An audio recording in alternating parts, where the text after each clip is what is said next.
জানিয়ে দেব এই মুহূর্তে হাতে পাওয়া সর্বশেষ গুরুত্বপূর্ণ আপডেট বাংলা সংবাদ। শুরুতেই থাকছে বৈষম্য বিরোধী ছাত্র আন্দোলনের কেন্দ্রীয় সমন্বয়কদের গাড়িবহরে হামলা।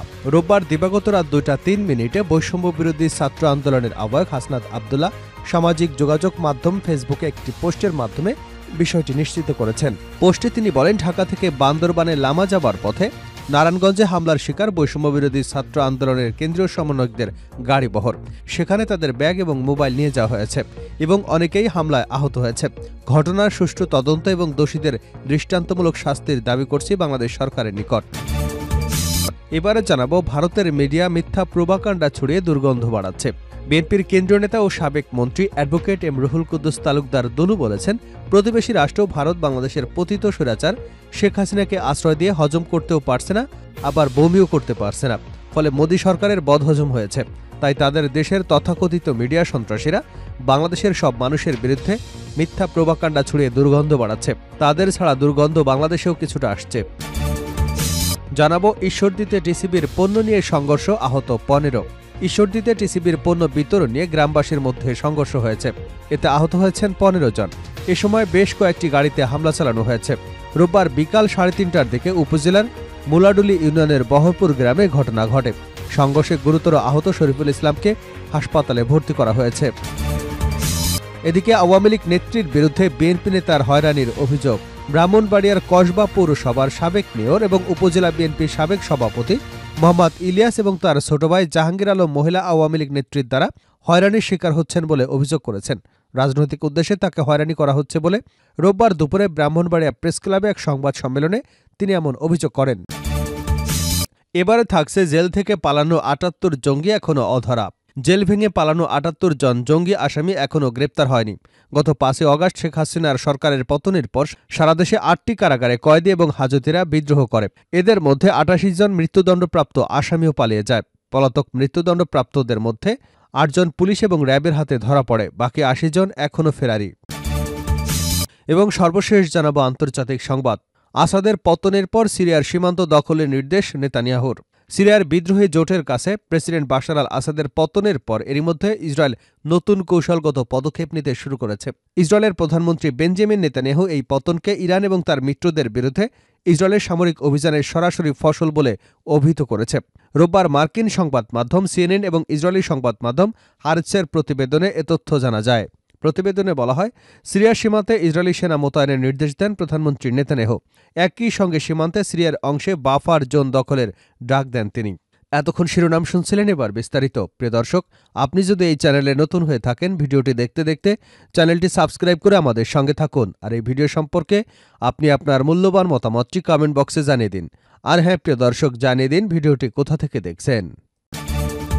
বৈষম্য বিরোধী ছাত্র আন্দোলনের কেন্দ্রীয় সমন্বয়কদের গাড়িবহরে হামলা। বৈষম্য বিরোধী ছাত্র আন্দোলনের কেন্দ্রীয় সমন্বয়কদের গাড়িবহরে হামলার ঘটনা ঘটেছে। রোববার দিবাগত রাত 2:30 বৈষম্য বিরোধী ছাত্র আন্দোলনের আহ্বায়ক হাসনাত আব্দুল্লাহ সামাজিক যোগাযোগ মাধ্যম ফেসবুকে এক পোস্টের মাধ্যমে বিষয়টি নিশ্চিত করেছেন। পোস্টে তিনি বলেন, ঢাকা থেকে বান্দরবানে লামা যাওয়ার পথে নারায়ণগঞ্জে হামলার শিকার হয় বৈষম্য বিরোধী ছাত্র আন্দোলনের সমন্বয়কদের গাড়িবহর। সেখান থেকে ব্যাগ এবং মোবাইল নিয়ে যাওয়া হয়েছে এবং অনেকেই হামলায় আহত হয়েছেন। ঘটনার সুষ্ঠু তদন্ত এবং দোষীদের দৃষ্টান্তমূলক শাস্তির দাবি করছি বাংলাদেশ সরকারের নিকট। জানা যায়, সোমবার একটি অনুষ্ঠানে যোগ দিতে রাতে বান্দরবানে লামায় যাচ্ছিল বৈষম্য বিরোধী ছাত্র আন্দোলনের কেন্দ্রীয় সমন্বয়কদের গাড়িবহর। পথে মেঘনা ব্রিজ পার হবার পর ঢালের অংশে একদল ডাকাত দেশীয় অস্ত্র নিয়ে অতর্কিত তাদের উপর হামলা করে। এ সময় 8 সমন্বয়কের মধ্যে 4 জনের মুঠোফোন এবং মানিব্যাগ ছিনিয়ে নিয়ে যায় তারা। তবে কে বা কারা এ হামলা চালিয়েছে তাৎক্ষণিকভাবে সে বিষয়ে কিছু জানা যায়নি। এর আগে গত 27 নভেম্বর বৈষম্য বিরোধী ছাত্র আন্দোলনের অন্যতম 2 সমন্বয়ক হাসনাত আব্দুল্লাহ ও সার্জিস আলমকে ট্রাক চাপা দিয়ে হত্যার চেষ্টা করা হয়। চট্টগ্রাম কক্সবাজার মহাসড়কে সন্ধ্যা 7:30টার দিকে এই হত্যা চেষ্টার ঘটনা ঘটে। ঠিক তার পরদিন 28 নভেম্বর হাসনাত আব্দুল্লাহকে কয়েকবার গাড়ি চাপা দিয়ে হত্যা চেষ্টা করা হয়েছে বলে অভিযোগ ওঠে। ভারতের মিডিয়া মিথ্যা প্রোপাগান্ডা ছড়িয়ে দুর্গন্ধ বাড়াচ্ছে দুলু। বিএনপির কেন্দ্রীয় নেতা ও সাবেক মন্ত্রী অ্যাডভোকেট এম রুহুল কুদ্দুস তালুকদার দুলু বলেছেন, প্রতিবেশী রাষ্ট্র ভারত বাংলাদেশের পতিত স্বৈরাচার শেখ হাসিনাকে আশ্রয় দিয়ে হজম করতে পারছে না, আবার বমিও করতে পারছে না। ফলে মিথ্যা প্রোপাগান্ডা ছড়িয়ে দুর্গন্ধ বাড়াচ্ছে। তাদের ছড়ানো দুর্গন্ধ বাংলাদেশেও কিছুটা আসছে। রোববার বিকেলে নাটোরের বড়াইগ্রাম উপজেলার জোনাইল ইউনিয়ন বিএনপির সভায় প্রধান অতিথির বক্তব্যে দুলু এসব কথা বলেন। দুলু আরও বলেন, বাংলাদেশে কোনো রকম সংখ্যালঘু নির্যাতনের ঘটনা না ঘটলেও পতিত স্বৈরাচার শেখ হাসিনার কিছু দোসর মিডিয়া হাজির হয়ে নিজের জন্মভূমির বিরুদ্ধে মিথ্যা প্রোপাগান্ডা চালাচ্ছে। নিজের দেশকে ছোট করতে এই দোসরমূলক একটু লজ্জাও করছে না। মিথ্যা তথ্য দিয়ে বিশ্ববাসীর কাছে নিজেদেরকে ছোট করছে।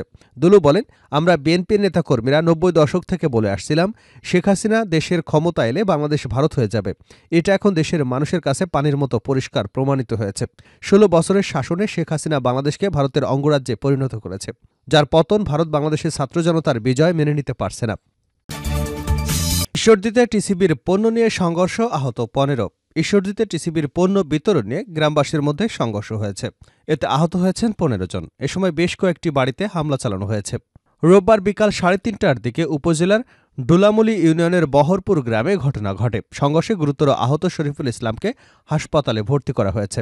প্রত্যক্ষদর্শীরা জানান, অন্যবারের মতো এবারও বিকাল ৩:৩০টার দিকে বহরপুরে টিসিবির পণ্য বিতরণ করতে আসে ডিলার এবং তার লোকজন।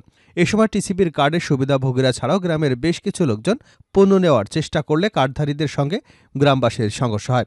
পরে সাবেক ইউনিয়ন পরিষদ সদস্য উবায়দুল হকের লোকজন গ্রামের বেশ কয়েকটি বাড়িতে হামলা চালিয়ে ভাঙচুর করে। ঈশ্বরদী থানার পরিদর্শক এবিএম মনিরুল ইসলাম বলেন, আহতদের হাসপাতালে ভর্তি করা হয়েছে। ঘটনাস্থলে অতিরিক্ত পুলিশ মোতায়েন করা হয়েছে। এখনও থানায় কেউ অভিযোগ করেনি। অভিযোগ পেলে তদন্ত করে আইনানুগ ব্যবস্থা গ্রহণ করা হবে। শেষ করছি আন্তর্জাতিক সংবাদ দিয়ে। আসাদের পতনের পর সিরিয়ার সীমান্ত দখলের নির্দেশ বেঞ্জামিন নেতানিয়াহুর। সিরিয়ার বিদ্রোহী জোটের কাছে প্রেসিডেন্ট বাশার আল আসাদের পতনের পর এরই মধ্যে ইসরায়েল নতুন কৌশলগত পদক্ষেপ নিতে শুরু করেছে। ইসরায়েলের প্রধানমন্ত্রী বেঞ্জামিন নেতানিয়াহু এই পতনকে ইরান এবং তার মিত্রদের বিরুদ্ধে ইসরায়েলের সামরিক অভিযানের সরাসরি ফসল হিসেবে অভিহিত করেছেন। রোববার মার্কিন সংবাদ মাধ্যম সিএনএন এবং ইসরায়েলি সংবাদ মাধ্যম হারচের প্রতিবেদনে এ তথ্য জানানো হয়েছে। প্রতিবেদনে বলা হয়, সিরিয়ার সীমান্তেই ইসরায়েলি সেনা মোতায়েনের নির্দেশ দেন বেঞ্জামিন নেতানিয়াহু। একই সঙ্গে সীমান্তের সিরিয়া অংশের বাফার জোন দখলের ডাক দেন তিনি। নেতানিয়াহু বলেন, আমরা কোনো শত্রুকে আমাদের সীমান্তে আসতে দেব না। ইসরায়েলি প্রতিরক্ষা বাহিনীকে বাফার জোন এবং এর আশেপাশে কৌশলগত এলাকার নিয়ন্ত্রণ নিতে বলেছি। প্রসঙ্গত ১৯৬৭ সালের আরব ইসরায়েল যুদ্ধের মাধ্যমে সিরিয়ার গোলান মালভূমি দখল করে নেয় ইসরায়েল। ১৯৭৪ সালে সিরিয়া এবং ইসরায়েলের মধ্যে একটি নিয়ন্ত্রণ রেখা প্রতিষ্ঠা করা হয়। গত ৫ দশকে সীমিত অভিযানের বাইরে এই রেখা অতিক্রম করেনি ইসরায়েল। তবে আসাদ সরকারের পতনের পর এই চুক্তিকে কার্যকর না করে দিয়েছে বেঞ্জামিন নেতানিয়াহু। আসাদ সরকার পতনের পর গোলান মালভূমি পরিদর্শনের সময় নেতানিয়াহু বলেন, আসাদের পতনের মাধ্যমে ইরান এবং হিজবুল্লাহর বিরুদ্ধে আমাদের দীর্ঘ প্রচেষ্টা সফল হয়েছে।